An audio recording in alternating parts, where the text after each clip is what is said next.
Welcome back, misfits, underdogs, and other little lunatics. All right, I'm up for my second nap. I hope all is well, and everybody. I know we're in the middle of the night again. I think we're pushing two, maybe 2:30. I don't know. I don't really care. It's reading time, baby. Reading time. Okay,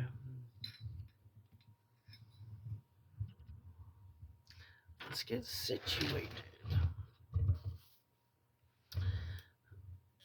All right. Had a really good rest. So, anyway, it's my vampire hour. Ooh. Okay, let's get into it. This chapter is called Your Problems Lie Herein. An odd thing happened as we left the house. It seemed odd to me at any rate. Albert was unsurprised by it. Even Katie didn't react as I would have expected. A pearl gray bird swooped down and landed on Albert's left shoulder, causing me to start. Albert's words startled me even more. It's one your wife took care of, he informed me. I've been holding it for her. One my wife took care of? I asked, glancing at Katie. In life, she had launched into a frenzy of barking at the sight. Here, she was completely placid. Ooh, pretty calm, I guess, hey? Albert explained to me that Anne had come to have a permanent rapport with the injured birds she had nursed back to health. All the birds she'd saved, and there'd been dozens. We're here in Summerland waiting for her. Albert even knew that at one time local children had called Anne the bird lady of Hidden Hills. It's cute. She would rescue all the birds. I could only shake my head. Incredible, I said. He smiled. Oh, you'll see things far more incredible. He told me. He stroked the bird with one finger. And how are you? He asked. I had to laugh as the bird fluffed its wings and chirped. You're not going to tell me, it answered, I said.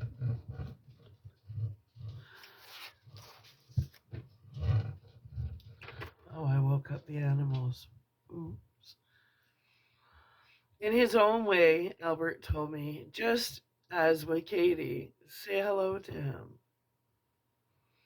I felt a little awkward about it, but did as he said. The bird hopped instantly onto my right shoulder, and it did seem, Robert, as though our minds exchanged something. Telepathy. I don't know how to tell you what that something was, except to say that it was charming. Now the bird flew off, and Katie startled me again by barking once, as though saying goodbye to it. Incredible, I thought as we started walking away from the house. I noticed you have no mirrors, I said. They serve no purpose, he told me, because they're mostly for vanity. Ooh, this book's getting good, I answered. More than that, he answered. Those who've mirrored their appearance in any way by their actions in life aren't forced to witness that mirroring. If they were, they'd become self conscious and be unable to concentrate on improving themselves. I wondered what my own appearance was, knowing that Albert wouldn't tell me if it was unpleasant in any way. I tried not to think about that as we started up a grassy slope, Katie running on ahead. How trim she looks, I thought with pleasure. Anne would be so happy to see her. They'd spent much time together, literally. Anne couldn't leave the house without her.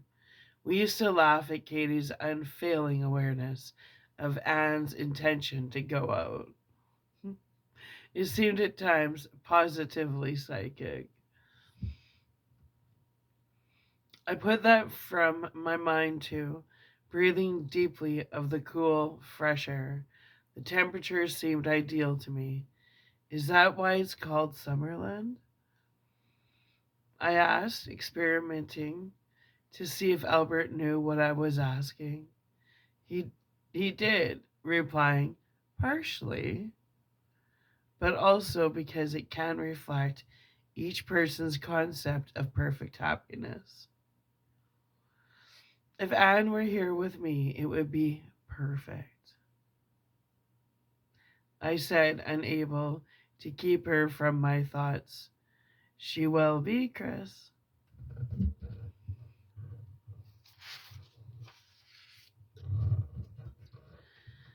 Is there water here? I asked abruptly. Boats? That's Anne's idea of heaven. There are both, he said. I looked up at the sky. Does it ever get dark? Not totally, he said. We do have twilight, though. Was it my imagination, or did the light in your study dim as I was going to sleep? It dimmed, he said, corresponding to your need for rest. See what you think of manifest. So if it is mine, oh, I need to dim the lights, they'll dim. Pretty cool, hey? It's like clap on, clap off, the clapper. Do you guys remember that? Anyway.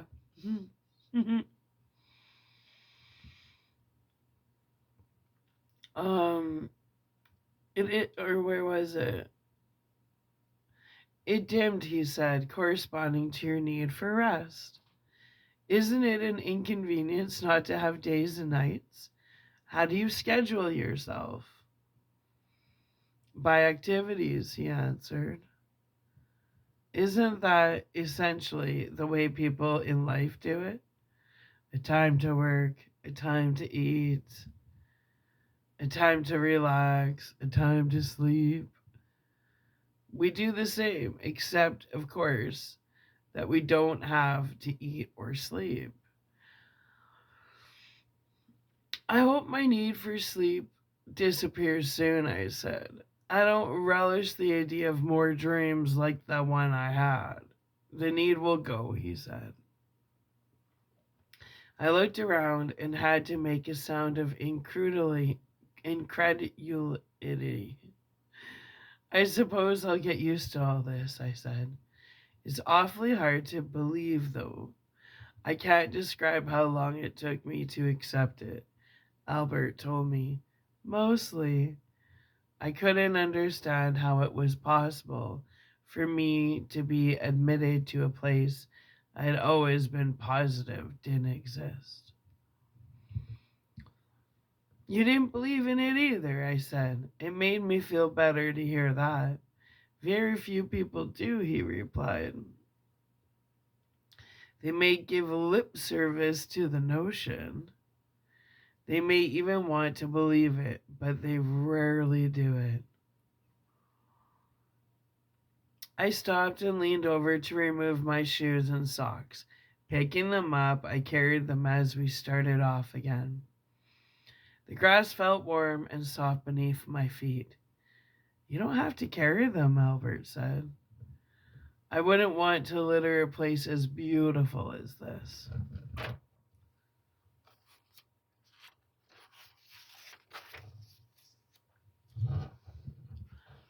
He laughed. You won't, he said. They'll vanish presently. into the Matrix. The Matrix. Right. I stopped to put down the shoes and socks, then strolled on with Albert. Katie was beside us now, moving easily. Albert noticed my backward glance and smiled.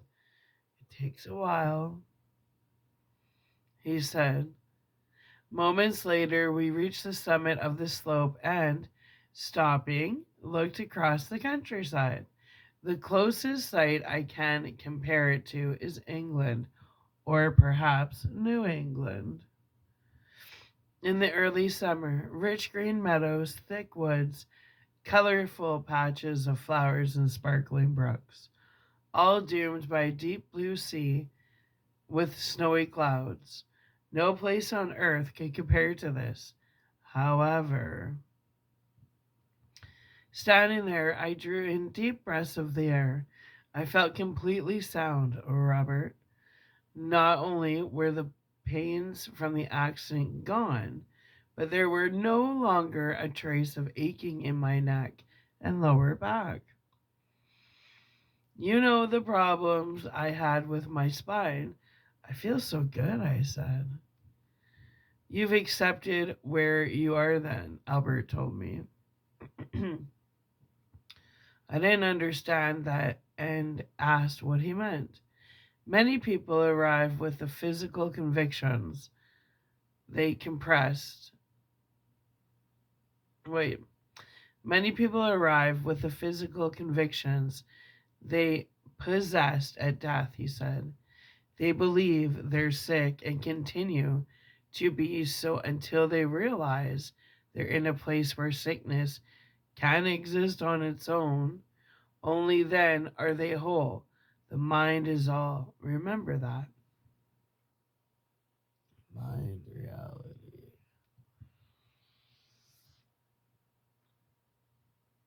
Speaking of which, I told him I seem to be able to think better too. Because you're not encumbered by a physical brain any longer.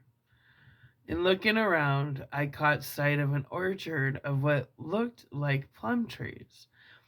I decided that they couldn't be, but they roused a question in my mind. You said it isn't necessary here to eat, I said. Does that mean you're never thirsty either? We get our nourishment directly from the atmosphere, he answered. The light, the air, the colors, and the plants.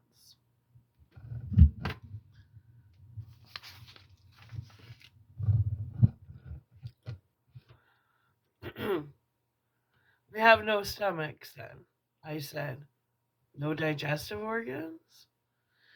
No need for them, he responded. On Earth, our bodies eliminated everything from what we ate, but the energy of sunlight originally imparted to the food. Here, we ingest that energy directly. What about reproductive organs? You still have them because you expect to have them. In time, when you understand their lack of purpose, they'll disappear. That's weird, I said. He shook his head, a sad smile on his lips. Consider those whose lives depended on those organs, he said. Whoever after death retain the need and use of them because they can't conceive an existence without them. They're never satisfied, of course. Never fulfilled. It's only an illusion. But they can't break free of it, and it impedes their progress endlessly. That's weird, Chris.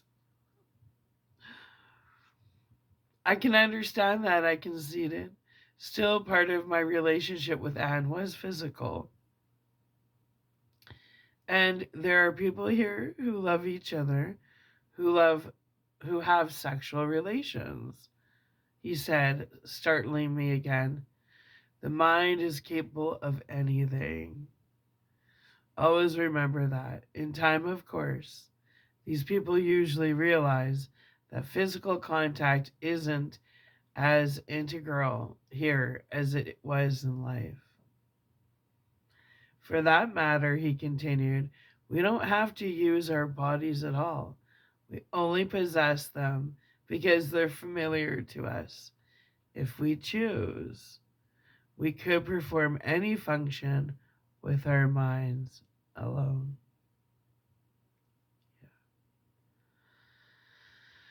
No hunger, I said. No thirst, no fatigue, no pain. I made a sound of bemusement. No problems, I concluded. I wouldn't say that, Albert told me, except for the lack of need for what you've mentioned and the absence of need to earn a living. Everything is still the same. Your problems are unchanged. You still have to solve them. So I say, don't get wrapped up in details. Get wrapped up in solutions. Find the blessing in the lesson and get the hell out. Truth, man. Truth. That's how you spend time and level up quick. Don't wait around. There's no reason to argue. Can't fix stupid. Somebody's a moron. They're a moron. You're gonna waste your time trying to convince them they're a moron? Well, if you're doing that, who's the moron? It takes one to know one, I guess. Hey. Anyway, his words made me think of Anne. It was disturbing to believe that, after all, the hardships she'd suffered in life, there'd be no respite for her here. That seemed unjust. There's help here as well, remember? Albert said, picking up my thought again. A good deal more perceptive, too. I just wish I could let her know all this, I told him. I can't get rid of the sense of apprehension about her. You're still picking up her distress, he replied. You should let go. Then I lose contact completely, I said. It isn't contact, he told me. Anne isn't aware of it, and it only holds you back. You're here now, Chris. Your problems lie herein. Interesting. Okay, so we're going into the next chapter. The power of mind. Ooh. I knew he was right, and in spite of continuing anxiety, tried to put it from my mind. Is walking your only means of transportation here? I asked to change the subject. By no means, Albert said. Each of us possesses our own personal method of rapid transit. What's that? Since there are no space limitations, he answered, travel can be instantaneous. You saw how I came to you when you called my name. I did it by thinking of my house. Does everyone travel that way? I asked in surprise. Those who wish to, he said, and can conceive of it. I don't follow you. I don't get it. Everything is mental, Chris. He told me, never forget that. Those who believe that transportation is confined to cars and bicycles will travel that way. Those who feel that walking is the only way to get around will walk. There's a vast difference here, you see, between what people think is necessary and what really is. If you look around enough, you'll find vehicles, greenhouses, stores, factories, etc.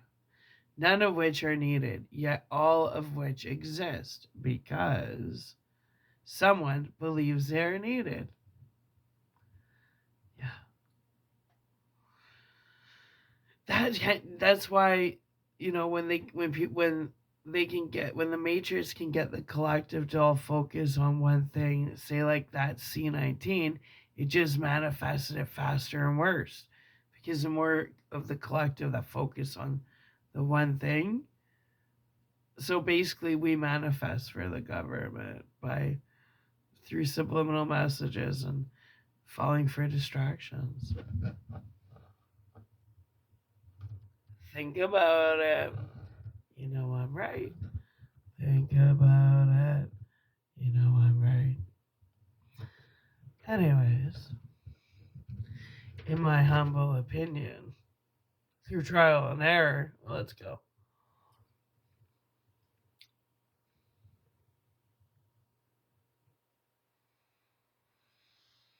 Those who believe that transportation is confined to cars and bicycles will travel that way.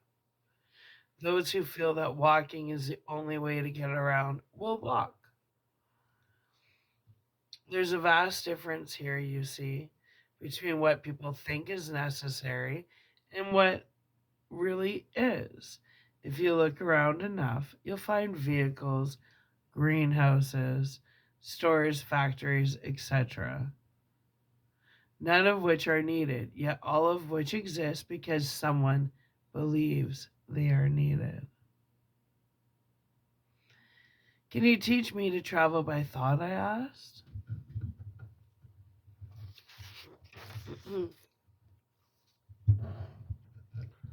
Certainly.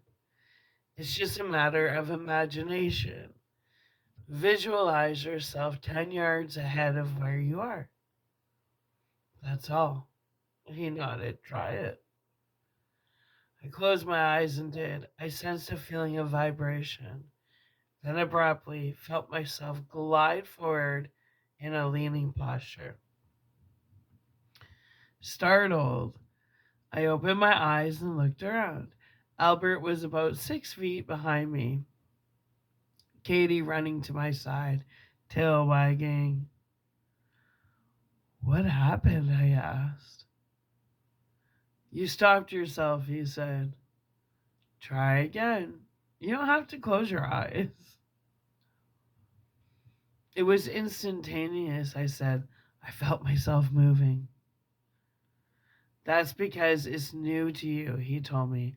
After you get used to it, it'll be instantaneous. Try again.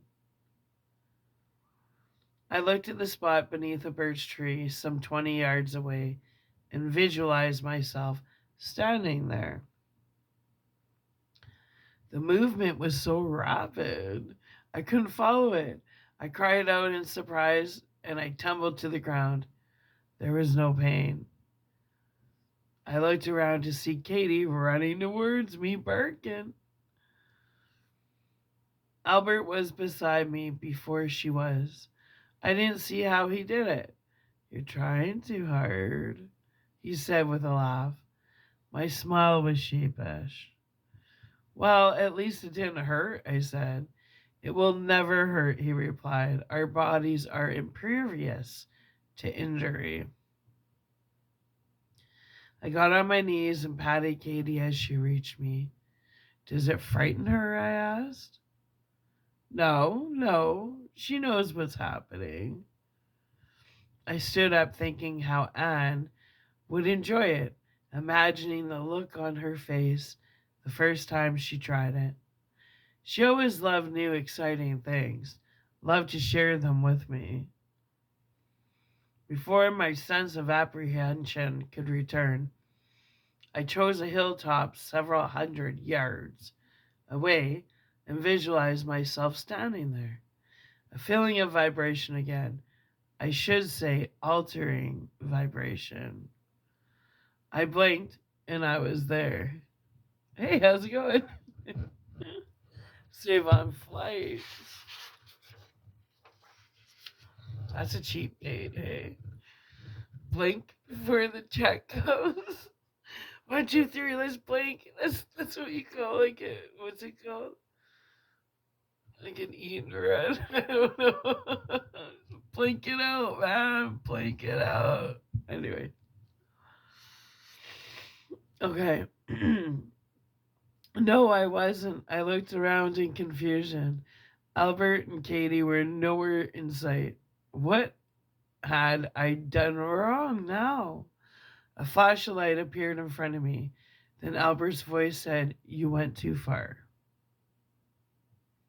I looked around for him. In between the blinking of my eyes, he was in front of me, holding Katie in his arms.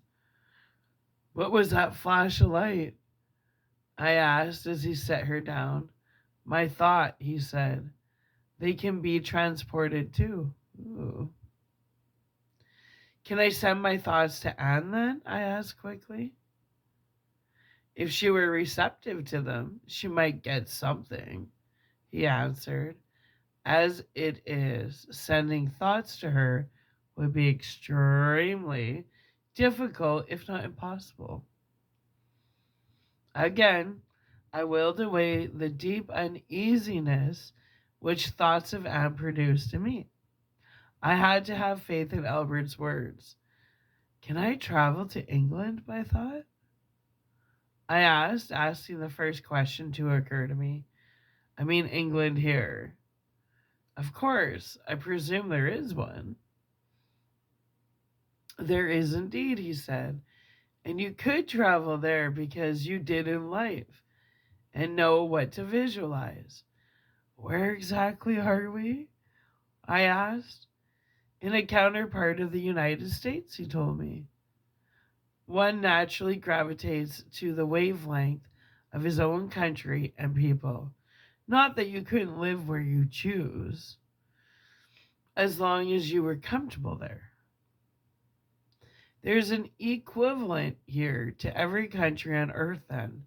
"At this level," Albert answered, "in highest realms, natural consciousness ceases to exist. Higher realms." I was confused again. "My father's house has many mansions, Chris," he said. "For instance, you'll find in the hereafter the particular heaven of each theology, which is right then. Which is right then?" I asked, completely baffled now. "All of them," he said, "and none, Buddhist, Hindu, Muslim, Christian, Jew, each has an afterlife experience which reflects his own beliefs." I like that. I agree with that. The Viking had his Valhalla, the American, Indian his happy hunting ground, the Zealot his city of gold. All are real. Each is a portion of the overall reality. I totally believe that. I love this book so far. Yeah. Anyway, you'll even find here those who claim that survival is nonsense. He said, they bang their non material tables with their non material fists and sneer at any suggestion of a life beyond matter. It's the ultimate irony of delusion. "Remember this," he finished. "For everything in life, there's a counterpart in the afterlife. This includes the most beautiful as well as the ugly list of phenomena." I felt a chilling sensation as he said that. I didn't know why, and somehow didn't want to know. Hastily, I changed the subject. "I feel awkward in this outfit now," I said. I spoke impulsively, but having done so, realized that I had spoken the truth. Albert sounded concerned as he asked, "I haven't made you feel that way, have I?" "Not at all." I just, I shrugged. "Well, how do I change?" "The way you change locations. With imagination, the mind." He nodded. "Always with mind, Chris. That can't be emphasized enough." Right. I closed my eyes and visualized myself wearing a robe like Albert's. Instantly, I felt that alter, altering sensation again. This time, something like 1,000 butterflies fluttering around me for an instant. The description is inexact, but I can do no better. Is it done? I asked. Look, he told me. I opened my eyes and looked down. I had to laugh. I'd often worn a long velour caftan around the house, but it had been nothing like what I wore at that moment. I felt somewhat guilty to be so amused, but couldn't help myself. It's all right, Albert told me, smiling. A lot of people laugh the first time they see these robes. It's not like yours, I said. Mine was white without a sash. It will alter in time as you do, he told me. It's so cool. I love this book. How was it made? By the imposition of mental imagery on the idoplastic medium of your aura. Oh, interesting. Come again. He chuckled.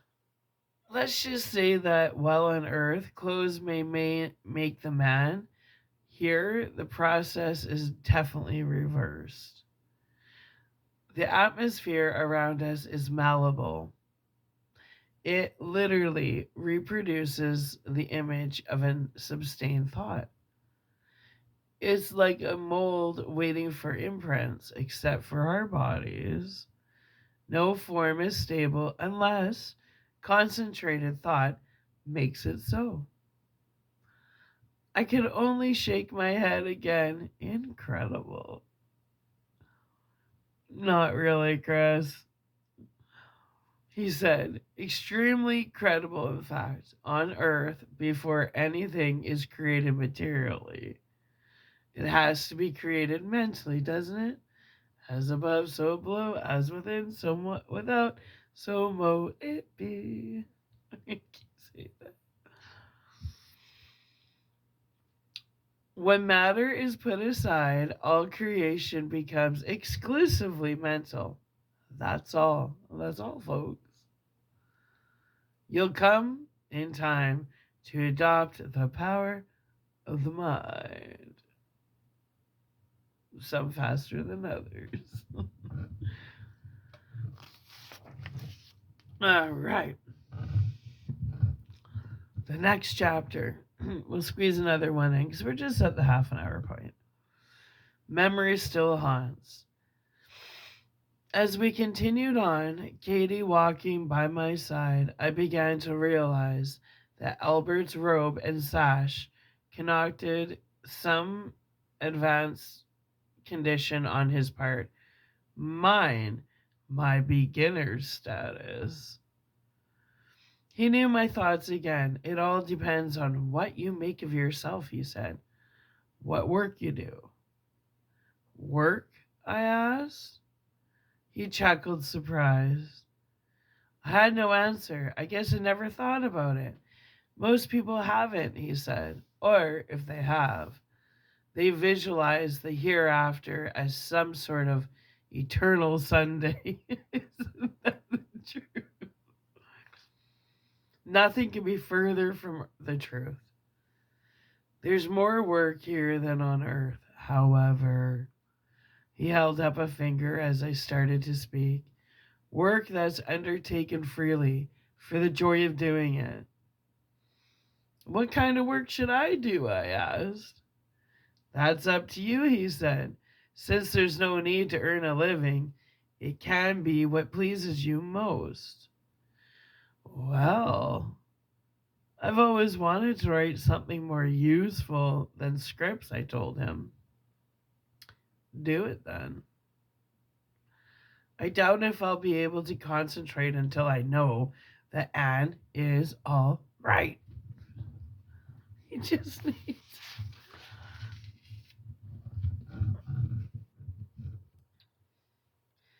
You've got to leave that be, Chris.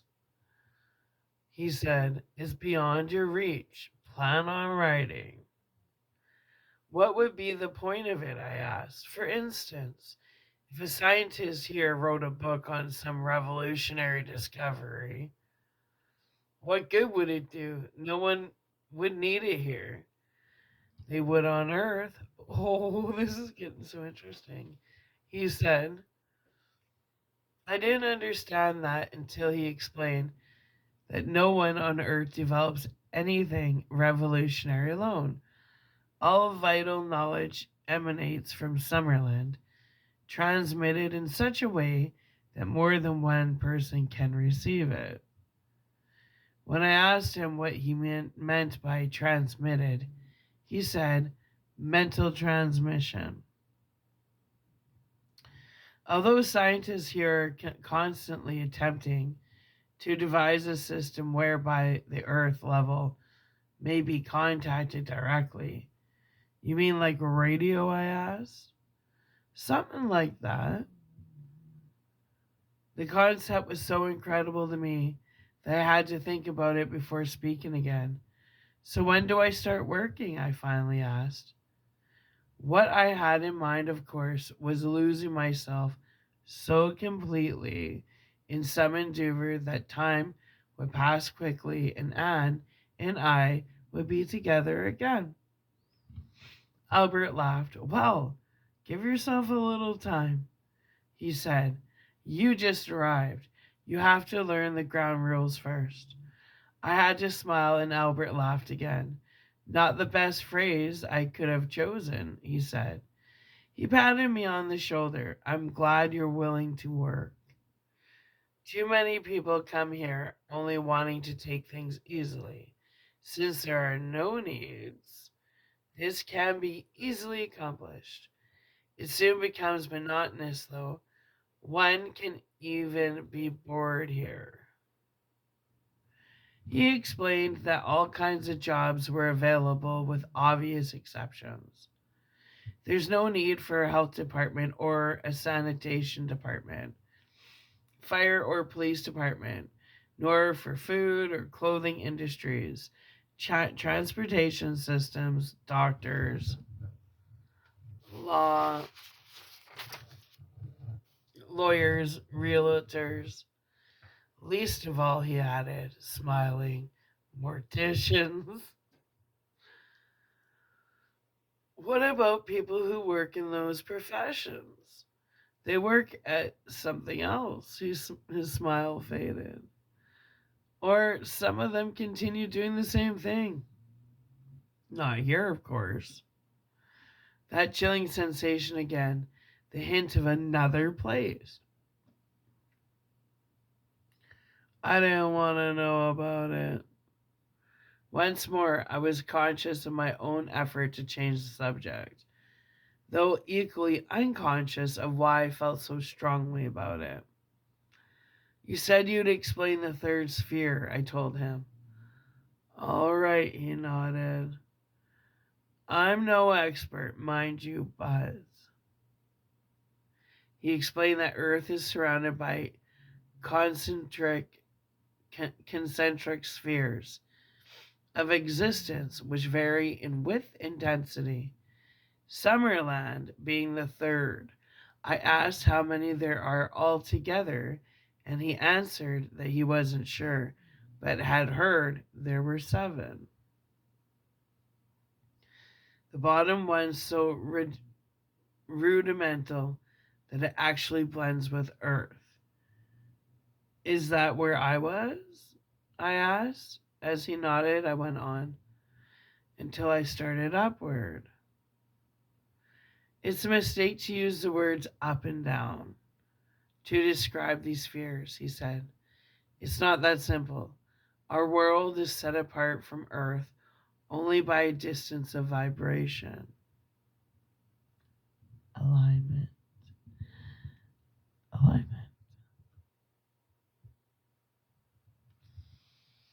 In actuality, all existence coincides. Then Anne is really close by, I said. In a sense, he replied. Still is the conscious of the television waves surrounding her. But it's if she turns on a receiver. But she's not a receiver herself, he said. I was going to ask if we could help her find a receiver when I remembered that experience with Perry. That was no answer. I decided I couldn't put her through that again. I looked around the flowery meadow we were crossing. It reminded me of one I saw in England in 1957. I was working on a script there, you recall. I spent a weekend at the producer's cottage and, on Sunday morning, very early, looked across the lovely meadow from the window of my room. I remembered the intense green silence of it, which brought to recollection all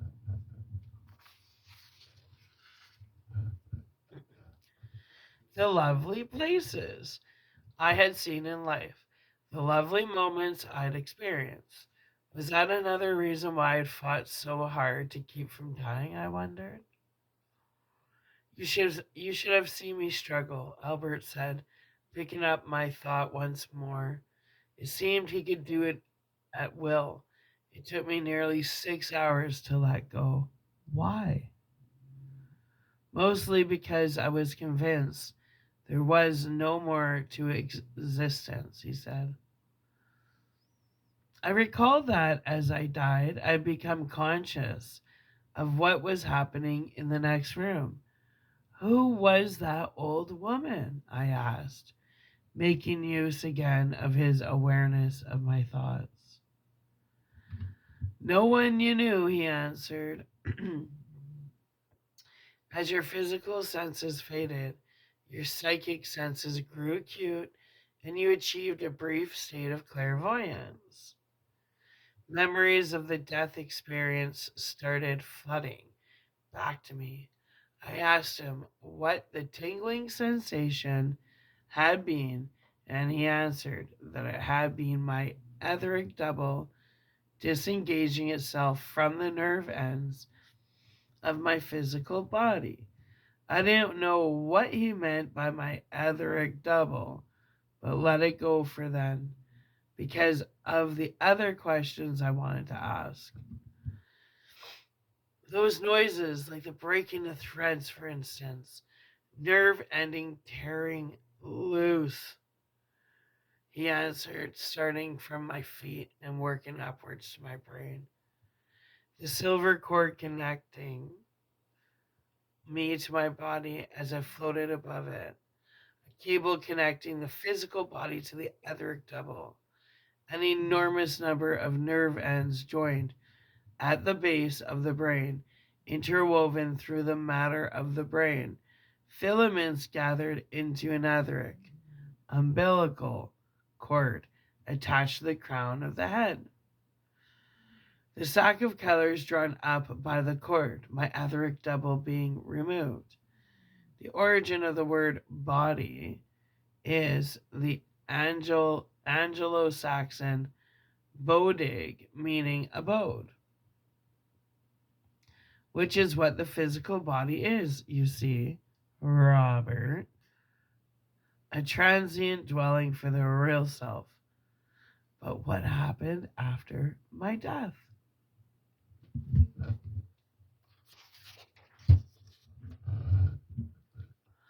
You were earthbound, he said. That state should have ended in approximately 3 days. How long did it last? In Earth terms, hard to say, he answered. Weeks at least, maybe longer. It seemed endless, I remembered, shuddering. I don't wonder, he told me. The agony of being earthbound can be indescribable. I'm sure the memory still haunts. Okay, we have a quarter to the hour. So I think we'll bang out another chapter because they're shorter. Keep them around an hour. This chapter is called Memories Somehow Shadowed. Why did everything look so vague, I asked, and feel so wet? That's the only word I can think of to describe it. I've been in the densest part of the Earth's aura, he told me, an aqueous region, which was the source of myths about the waters of Lethe, the River of Styx. Ooh, I wrote about the River of Styx in my book. The visualization of the River of Styx in my book. The boat, the one who drives the boat. He's death. He's sexy death. Like a sexy Grim Reaper, and I can still see it. He's tall, mysterious. The sexy Grim Reaper. And he drove the boat on the River of Styx, bringing people to the afterlife. Oh, I love my book. Oh, that's why it took so long to write it, because I kept changing it because it was so enjoyable. Anyway, why hadn't I been able to see anything beyond 10 feet after I died? Because I'd seen no further than that when I was dying and carried that last impression with me. Why did I feel sluggish and stupid, unable to think clearly? Because 2/3 of my consciousness had been inoperative, my mind still enveloped by etheric matter, which had been part of my physical brain. Accordingly, my responses had been confined to the instinctive and repetitive reactions of that matter. I felt dull-witted, miserable, lonely, fearful, and exhausted, I said. I kept wanting to sleep, but I couldn't.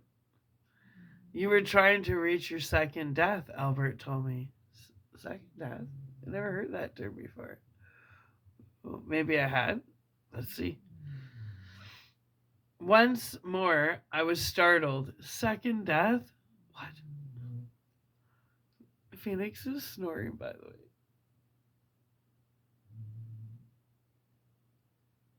I don't know if you can hear her. She's totally snoring away. That's funny. Anyway, once more I was startled. Second death? Achieved by sleeping and permitting the mind to re-experience its life on Earth, he told me. I've been kept from that sleep by Anne's extreme grief and my desire to confront her instead of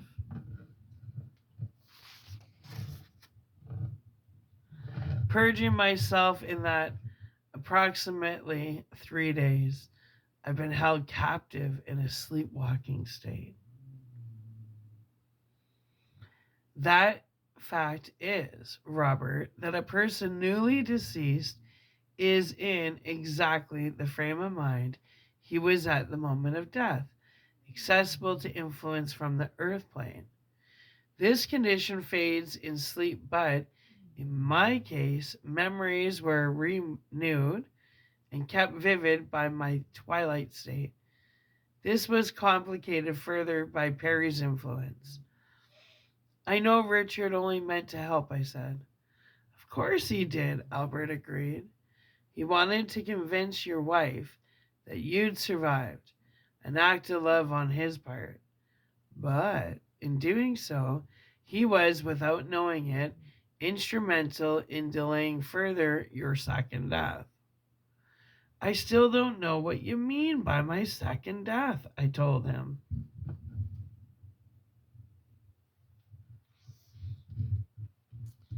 The shedding of your etheric double, he said, leaving the shell of it behind so your spirit or astral body can move on. Is that what I saw at the seance? I asked in surprise, my etheric double. Oh, trippy. I didn't think about that.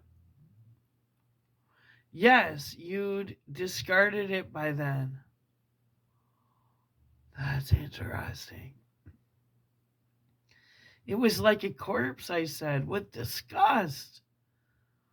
It was a corpse. He told me, the corpse of your etheric double. But it spoke, I said. It answered questions. Only as a zombie might, he explained. Oh my God. His essence was gone. The astral shell, as it's called, is no more than an aggregate of dying molecules. Sounds horrible. It has no genuine life or intelligence. The young man didn't know it, but it was his own psychic power which animated the shell, his own mind which fed it answers. Like a puppet, I said, recalling what I thought at the time. Exactly, Albert nodded. That's why Perry couldn't see me at the seance then. You were beyond his psychic sight. Poor Anne, I said. The memory was painful. It was horrible for her.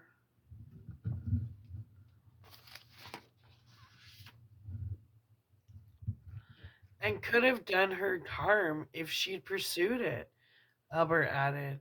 Contact with non physical states of beings can have a peculiar effect on the living. So you don't mess with stuff you don't understand.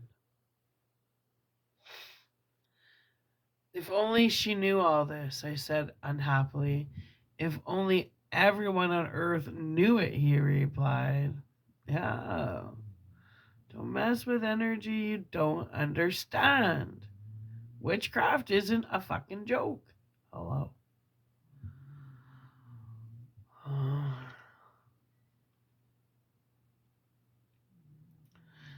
It's like I was telling the roommate around Halloween, I go, all these kids play the Ouija board and they don't know what they're actually releasing out into the world. It's just a game. No, it's not. You don't know what you're messing with. Anyway, well, okay.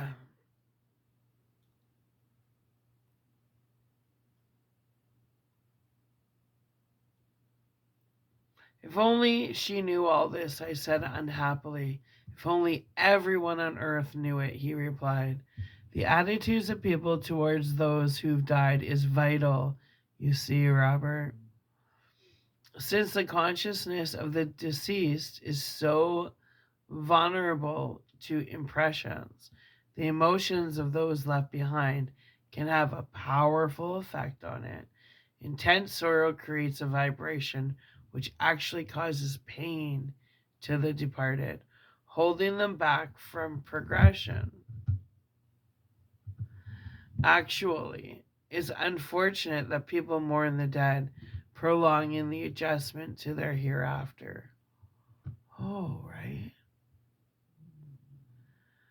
The deceased need time to reach their second death.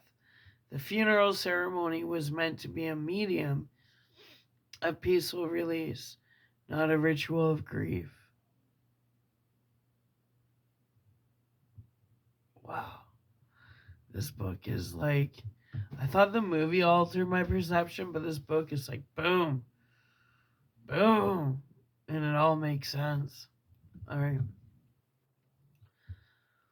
Did you know, Robert, that in extreme unction, the seven centers of the body, I think that's the chakra system, covering the vital organs, are anointed to assist the dying person to withdraw vitality from those organs in preparation for complete withdrawal through the silver cord.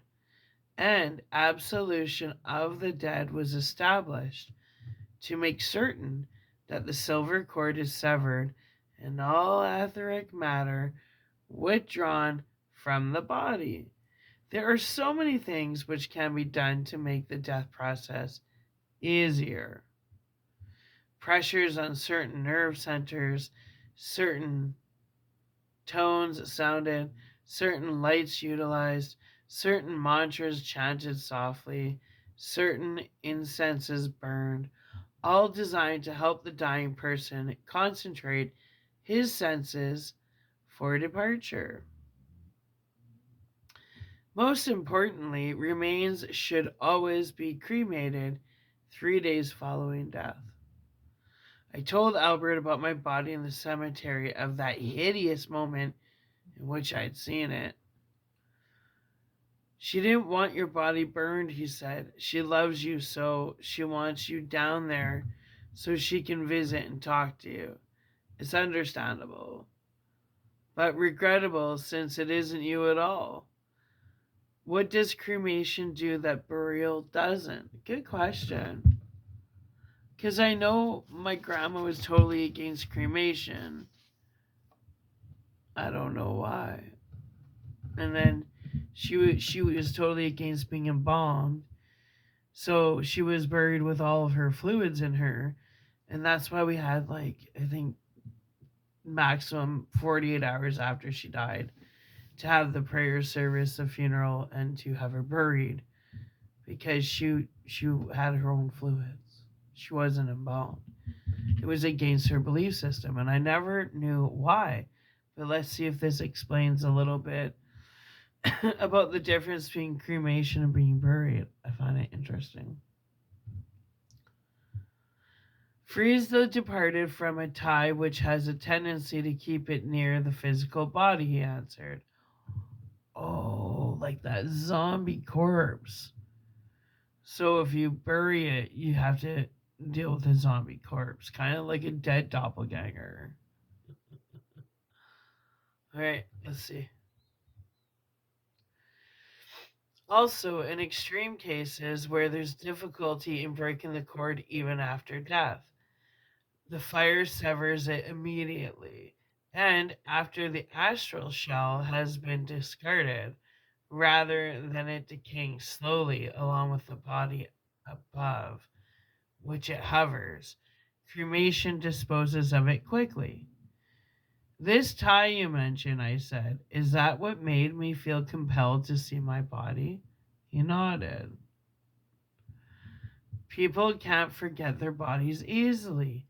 They keep wanting to see the thing they once believed to be themselves. That desire can become an obsession. That's why cremation is important. Okay, for the record, I want to be cremated. Like I think that, like, now I understand the difference. Yeah. Cremation. Burn that bitch. Burn those calories, literally. Anyway, I wondered as he spoke why I was feeling more and more upset, why I kept associating everything he said with my troubled thoughts about Anne. What was I afraid of? Albert had reassured me constantly that we would be together again. Why couldn't I accept that? I thought again about my frightening dream. Albert had called it a symbolic leftover. That made sense, but still it's disturbed me. Every thought regarding Anne disturbed me now. Even the happy memories somehow shadowed. Ooh, interesting.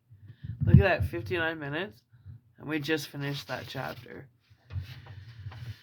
Okay, so when we come back, we're getting into, oh, rough. The next chapter is losing Anne again, so I think it's gonna get a little bit darker. All right, underdogs, misfits, another little lunatics. Welcome to early morning.